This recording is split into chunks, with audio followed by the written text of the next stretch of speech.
আপনার ধানের পাতা কি পুড়ে যায়? ধান কি ওজনে হালকা হয়? ধানে কি বেশি চিটা হয়? এখন আগা থেকে শুকিয়ে গেছে এবং এই শুকনো ভাবটি পাতার দুই কিনারা বরাবর বাড়তে বাড়তে নিচের দিকে চলে গেছে। প্রথম অবস্থায় হালকা হলুদাভ বর্ণ ধারণ করে ধীরে ধীরে এই হলুদ ভাবটি ফোড়া আকার ধারণ করে। একসময় দেখবেন যে পুরো পাতা পুড়ে গেছে। এই যে পাশে দেখেন পুরো পাতাটা কেমন পুড়ে গেছে। যদি এরকম পুড়ে যায় তাহলে পাতা খাবার উৎপাদন করতে পারে না। সেক্ষেত্রে আপনার ধান ওজনে হালকা হবে, ধানে চিটার পরিমাণ বেশি হবে।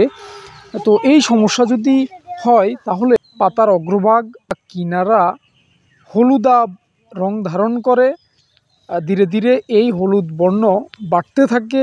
শেষের দিকে আংশিক বা সম্পূর্ণ পাতা ঝলসে যায়। এটি মূলত ব্যাকটেরিয়াজনিত পাতা পোড়া বা BLB।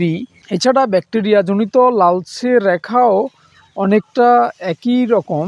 এক্ষেত্রে পাতার শিরা বরাবর লম্বালম্বি লালচে দাগ দেখা যায়। মূলত আউশ, আমন, বোরো এই 3 সিজনে এই রোগটি হয়ে থাকে।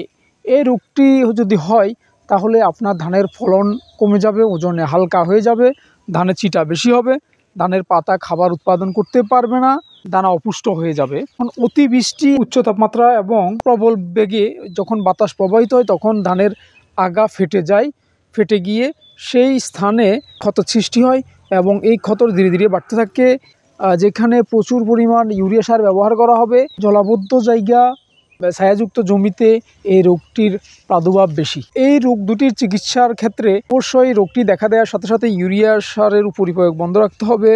ইউরিয়া সার অবশ্যই 3 কিস্তিতে প্রয়োগ করতে হবে, অর্থাৎ সুষম সারের ব্যবহার বাড়াতে হবে। এছাড়া রোগের প্রাথমিক অবস্থায় 60 গ্রাম অ্যামোফি সার, 60 গ্রাম থিওবিট, 20 গ্রাম জিঙ্ক সার 10 লিটার পানিতে মিশিয়ে 5 শতক জমিতে স্প্রে করে দিবেন। এই রোগটি যদি বেশি আকারে ধারণ করে সেক্ষেত্রে টিমসেন 16 লিটার পানিতে 10 গ্রাম এবং সিলেটেড জিঙ্ক 16 লিটার পানিতে 10 গ্রাম একত্রে মিশিয়ে স্প্রে করে দিবেন।